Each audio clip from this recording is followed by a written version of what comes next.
ഉദയശ്രീനടയിൽ ഉയരുമീ മലയിൽ ചിറകു വീശി ചിരികൾ പൂക്കും ഹൃദയമുണരുകയായി കസവുടുക്കും കനവുകൾ തൻ കവിതയല്ലോ ഗേഹം ശ്രീ തുളുമ്പി നീട്ടും ഗമനി നിഗമം മകളി സരിഗരി നിരഗ ഗമമണി ഗമമണി നിജ ഗമമണി നിജ സരി ഗമമണി നിജ സരി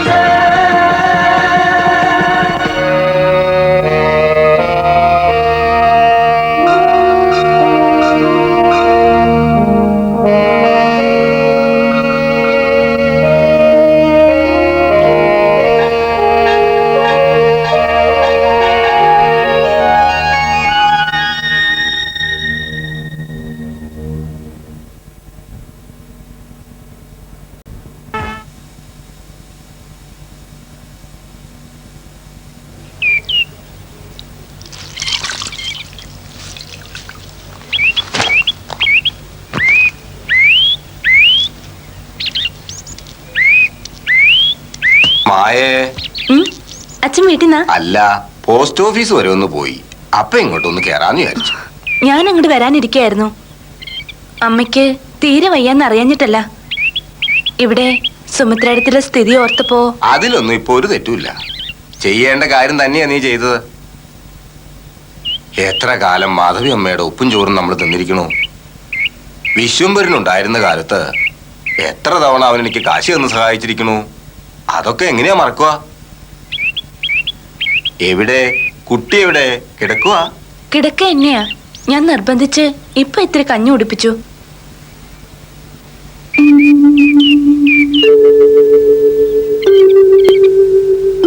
ഹായ് ഹായ്, ഇതെന്താ കഥ? ഇതൊക്കെ എങ്ങനെ ശബ്ദമില്ലാണ്ട് കിടക്കുവാന്ന് വെച്ചാല്? ഞാൻ പറഞ്ഞതാ ചേച്ചിയോട് ക്ലാസ് മുടക്കണ്ട, ആൾക്കാരും കുട്ടികളും ഒക്കെ വരുമ്പോ ഒരു തെളിച്ചം കിട്ടുമെന്നൊക്കെ. എല്ലാം ഭഗവാൻ കാക്കും. കാലത്തിന് മായ്ക്കാനാവാത്ത മുറിവില്ല എന്നല്ലേ? ഉണ്ണിയേട്ടനെ ഒരാഴ്ചത്തേക്ക് റിമാൻഡ് ചെയ്തിരിക്കുക അത്രേ. സബ് ജയിലിലാണ് ഇപ്പോൾ ഉള്ളതെന്ന് കുറച്ചു മുമ്പ് കൃഷ്ണൻകുട്ടി വന്നപ്പോ പറഞ്ഞു. ഗൾഫിൽ നിന്ന് ഉണ്ണിയേട്ടന്റെ സുഹൃത്ത് വന്നിട്ടുണ്ട്. അയാൾ ജാമ്യത്തിന് ശ്രമിക്കുന്നുവെന്നാ കൃഷ്ണൻകുട്ടി പറഞ്ഞത്. ഒരു ഉറുമ്പിനെ പോലും നോവിക്കണത് ഇഷ്ടമില്ലാത്ത കുട്ടിയാവൻ. അവനത് ചെയ്യുമെന്ന് എനിക്ക് വിശ്വാസം വരണില്ല. ആരൊക്കെയോ കൂടി ഉണ്ണിയേട്ടനെ ചതിച്ചാണെന്നാ എനിക്ക് തോന്നണേ. അത് തന്നെയാവും വാസ്തവം. മാഷ് വന്നിട്ട് നേരെ ഒരുപാടായോ? മായയെ കൊണ്ടുപോവാനല്ലേ? കൊണ്ടുപോയിക്കോളൂ. എത്ര കാലം എന്ന് വെച്ചാ അവളോട് നിൽക്കുക. സാരമില്ല, ഒന്നും സാരമില്ല. എന്നാലും സാർ, എൻ്റെ കാര്യം സാറിന് അറിയില്ലേ? വാതരോഗം പിടിച്ചു കിടക്കുന്ന ഭാര്യ, മോനാണെങ്കിൽ ബുദ്ധി വളർച്ചയില്ലാത്തത്. ഈ കിടപ്പാടം പോയാൽ പിന്നെ ഞങ്ങൾ എവിടെ പോകും സാർ? എന്റെ കുട്ടപ്പായി, ഇത് പണ്ടാരാണ്ട് പറഞ്ഞതുപോലെയാണല്ലോ. കഥ മുഴുവൻ ആടിക്കഴിഞ്ഞിട്ടും രാമനാര് രാവണനാര് എന്ന് അറിയാത്തതുപോലെ. ഈ വിൻസെന്റ് ക്രൂസിന് ഒരു പോളിസിയേ ഉള്ളൂ, ഒരേ ഒരു വഴി, വിജയത്തിന്റെ വഴി. അവിടെ തിരിഞ്ഞോട്ടമില്ല, ഒരു പോക്കാണ്. നീ തന്നെ ചിന്തിച്ചു നോക്ക്. നമ്മൾ ഈ കളികൾക്കിടയിൽ എത്ര പേരെ അരിഞ്ഞു വീഴ്ത്തി. അവരുടെ കണ്ണീരോ ചോരയോ നമ്മളെ വിഷമിപ്പിച്ചില്ലല്ലോ. വിഷമിപ്പിക്കരുത് കുട്ടപ്പായി, വിഷമിപ്പിക്കരുത്. അത് കുട്ടപ്പായുടെ കാര്യമാണെങ്കിലും നമ്മൾ വിഷമിക്കരുത്. സാറിപ്പോ കളിക്കുന്നത് എന്റെ ജീവൻ തൊട്ടാ, എന്റെ കുടുംബത്തിന്റെ ആധാരം തൊട്ടാ. നിനക്കറിയാലോ, നീ ഇപ്പൊ പറഞ്ഞ കളിയിൽ എനിക്ക് എത്ര ലാഭം കിട്ടി? 60,000. അത്രയല്ലേ ഉള്ളൂ. എന്റെ കുട്ടപ്പായി, ആശ്രിതരെ ഞാൻ ചതിച്ചിട്ടില്ല, വീതിച്ചു കൊടുത്തിട്ടേ ഉള്ളൂ. ഈ കളിയിൽ നിനക്കുള്ള ലാഭം നിനക്ക് തന്നിരിക്കും. അതായത് എന്റെ തന്നെ കൊലച്ചോറിൽ ഒരു വിഹിതം എനിക്കെന്ന് അല്ലേ? അപ്പൊ നിനക്ക് ബുദ്ധി ഉദിച്ചിരിക്കുന്നു. നീ നന്നായി സംസാരിക്കുന്നു. കൊള്ളാം.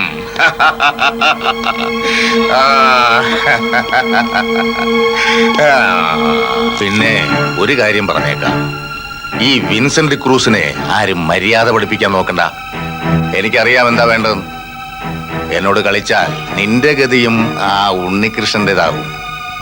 സബ് ജയിലിൽ ഗോതമ്പുണ്ടയും തിന്ന് നല്ല രസമായിരിക്കും. അറിയാലോ നിനക്ക്? അറിയാം. ഒരു ഉണ്ണികൃഷ്ണന്റെ കഥ മാത്രമല്ല, ഈ ക്യാബിനിൽ വീണ ഒരുപാട് ആണുങ്ങളുടെയും പെണ്ണുങ്ങളുടെയും കണ്ണുനീരിന്റെ കഥ എനിക്കറിയാം. അറിയാം സാർ.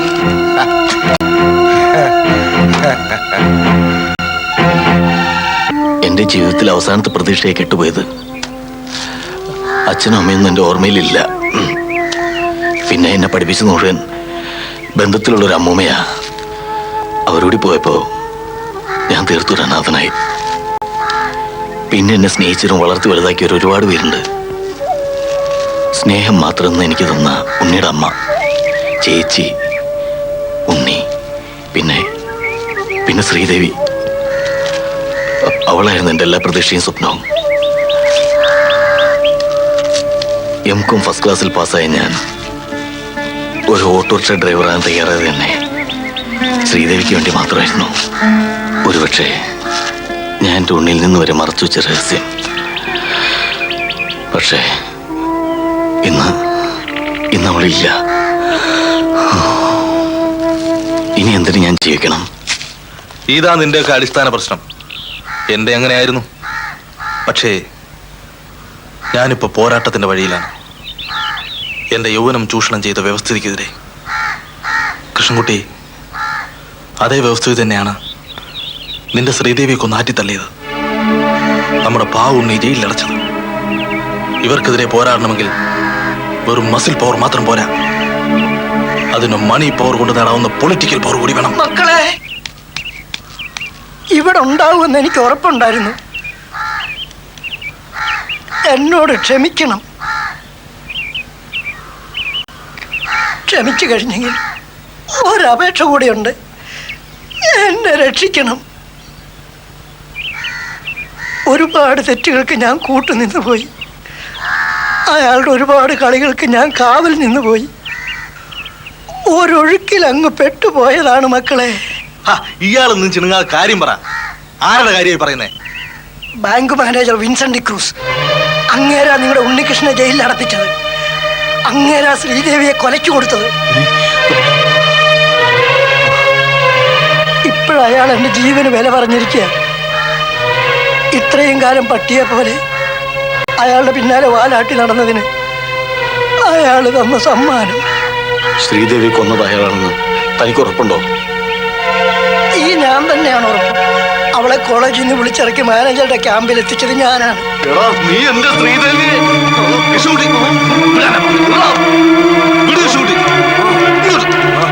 നീ ഇയാളൊന്നും ചെയ്യണ്ട. നമുക്ക് വേണ്ടത് ഈ വരട്ട് പൂജാരിയല്ല, പ്രതിഷ്ഠ തന്നെയാണ്. അതിന് ഇയാൾ വേണം നമ്മോടൊപ്പം, എല്ലാ തെളിവിനുമുള്ള മാപ്പ് സാക്ഷിയായി. എന്റെ ഉണ്ണി, 4-5 ദിവസം ജയിലിൽ കിടന്നു വെച്ച് നീ തെക്കടുത്ത് ഉണ്ണികൃഷ്ണൻ അല്ലാതാവുന്നില്ല. മഹാത്മാഗാന്ധി തൊട്ട് ഇങ്ങേറ്റത്ത് നമ്മുടെ സാധാ ഗാന്ധിമാർ വരെ എത്രയോ തവണ ജയിലിൽ കിടന്നിരിക്കുന്നു.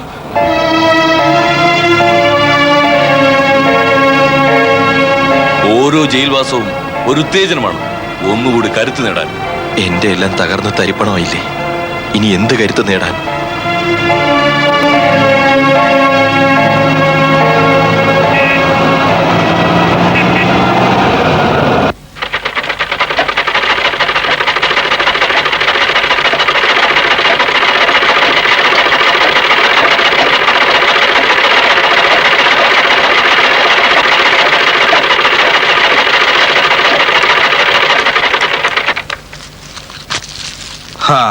ഇതേതായാലും നന്നായി. ഈ തയ്യൽ മെഷീന്റെ താളം ഉയർന്നു തുടങ്ങിയപ്പോ ഈ വീട് പഴയ പോലായി, ഒന്ന് ഉണർന്നു. ഇനിയിപ്പോ ഉണ്ണി കൂടി ഇങ്ങ് എത്തിയാൽ എല്ലാം ശരിയാവും.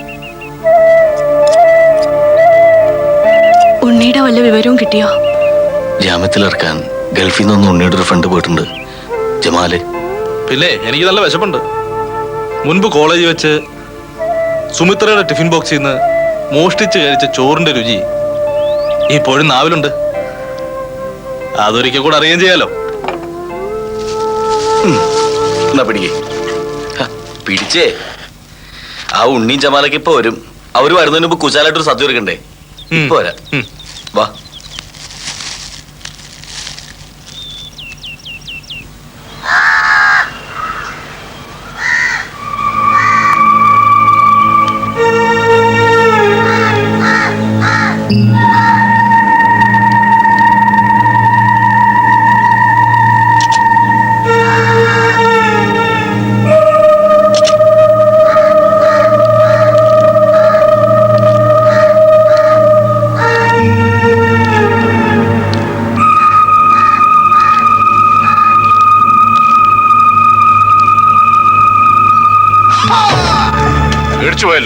Sorry, I M Gonsalves, G Gonsalves, മനോഗതി മാസികയിൽ നിന്നാണ്. അപ്പോ എന്നെ മനോഗതി പിടിയിട്ട് കാണുമല്ലോ. ജയിലിൽ പോയ നിങ്ങളുടെ മരുമകൻ ഉണ്ണികൃഷ്ണൻ നിങ്ങളുടെ മകളെ എങ്ങനെ സമർത്ഥമായി കൊല ചെയ്തു എന്നുള്ള വിഷയത്തിൽ മുദ്രയെ വിരഹം കൊണ്ട് വീർപ്പുണ്ടുന്ന ഒരു അച്ഛനെ ഈ ലക്കം മനോഗതിയിൽ ഞങ്ങൾ അവതരിപ്പിക്കുകയാണ്. ഒരു സ്പെഷ്യൽ ഫീച്ചർ വിത്ത് കളർ ഫോട്ടോസ്. അവൻ എന്റെ മരുമനാണെന്ന് നിങ്ങൾ പറഞ്ഞു. അങ്ങനെയല്ല, അങ്ങനെ ഒരു മരുമൻ എനിക്കില്ല. അവൻ കാരണം ഈ തറവാട്ടിന് വിളക്ക് കിട്ടും. അവനാണ് അത് ഊരിക്കെടുത്തിയത്. മതി, ഏതുകൊണ്ട് എല്ലാ ഡീറ്റെയിൽസും ഞങ്ങൾ കളക്ട് ചെയ്ത് കഴിഞ്ഞു. സാറിൽ നിന്ന് നേരിട്ടൊരു കമന്റ് അതേ ഞങ്ങൾ ആഗ്രഹിച്ചുള്ളൂ. ഇപ്പോ ആ ആഗ്രഹം സഫലമായി. അടുത്ത മനോഗതിയിൽ സചിത്ര ഫീച്ചർ സാറിന് പ്രതീക്ഷിക്കാം. പോട്ടെ. ആ, ഒരു കാര്യം പറയുമ്പോൾ ആദ്യം ഫീച്ചർ, പിന്നെ ഞങ്ങളുടെ കമ്പനി നോവലിസ്റ്റ് ഇതേക്കുറിച്ചൊരു ഉഗ്രൻ നീണ്ടകഥ തയ്യാറാക്കി പ്രസിദ്ധീകരിക്കും. പിന്നെയാണ് ശരിയായ സാധനം. ആ കഥയൊടുക്കുന്ന കണ്ണ് വായനക്കാരുടെ മുഖങ്ങളിൽ ഉണങ്ങി പിടിക്കും മുമ്പേ ഞങ്ങളത് TV സീരിയലാക്കും സാർ. അങ്ങനെ സാറും സാറിന്റെ മകളും മലയാളിയുടെ മനസ്സിൽ മായാത്ത വ്യക്തിമുദ്ര പതിപ്പിക്കും സാർ. നോക്കിക്കോ. ആ,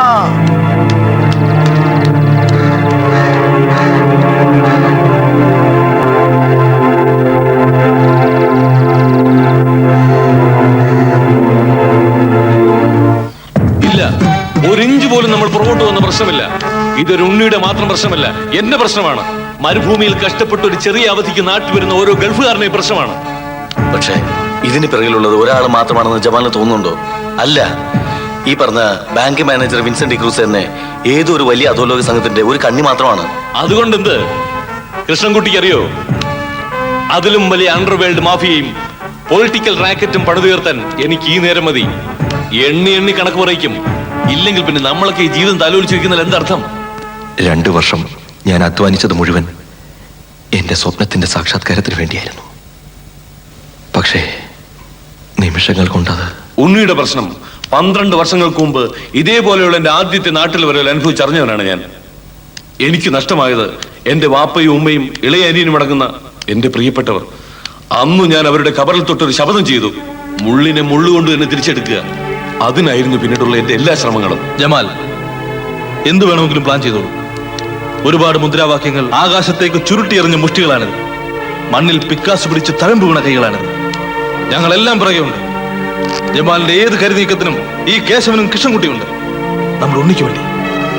ഞങ്ങളുടെ കൈക്കരുത്തും ജമാലിന്റെ പണവും ബുദ്ധിയും.